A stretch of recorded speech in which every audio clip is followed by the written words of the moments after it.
हे नाशिक मधले व्हिज्युअल्स आहेत। धरणामध्ये पाणी इतकं साचलंय की ही लहान मुलं हे पाण्यामध्ये शिरतायत। नेमकं काय करतायत? मासे मजा करताना पाहायला मिळत आहेत। पाऊस सुरू झाल्यानंतर अनेक पर्यटक या पावसाचा आनंद लुटतायत। नाशिकच्या गोदावरी मधली ही दृश्य आहेत। हा दुतोंड्या मारुती अर्धा भरलेला आहे। गोदावरीच्या पात्रातली ही दृश्य आपण पाहू शकतोय। ही लहान मुलं आता पायऱ्यांवरनं खाली उतरली आहेत। नदीच्या पात्रातलं हे दृश्य आहे। मोठ्या वेगात हे पाणी साचतंय। रामकुंडाजवळची ही दृश्य आहेत। या ठिकाणी अनेक मंदिरं आहेत। ही मंदिरं सुद्धा आता पाण्याखाली गेल्याचं पाहायला मिळतंय। समोर आपल्याला गोदावरीचं मंदिर दिसतंय। गोदावरीचं मंदिर सुद्धा पाण्याखाली गेलेलं आहे। दुतोंड्या मारुती कमरेपर्यंत आलेला आहे। त्याच्या हातापर्यंत हे पाणी गेलेलं आहे। नाशिकच्या गोदावरीवरची रामकुंड एरियामधली ही दृश्य आपण आत्ता पाहू शकतोय। पुलावरनं वाहतूक सुरू आहे, मात्र ही लहान मुलं या नदीच्या पात्रामध्ये उतरून मजा करताना दिसतायत। पूर आल्यावर मारुतीच्या डोक्यावरून पाणी जातं, मात्र काही वेळापूर्वी सकाळपर्यंत मारुतीच्या पायापर्यंत पाणी होतं।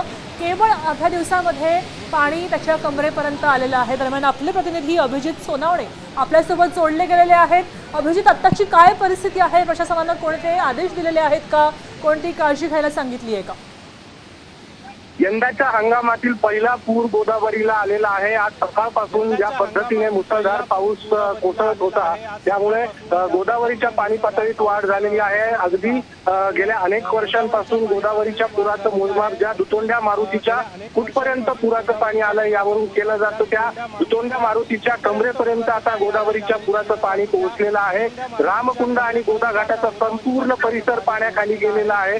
या सगळ्या परिसरामध्ये जी लहान मोठी मंदिरं आहेत, त्या मंदिरांना देखील आता पुराच्या पाण्याचा वेढा पडलेला आपल्याला बघायला मिळतोय।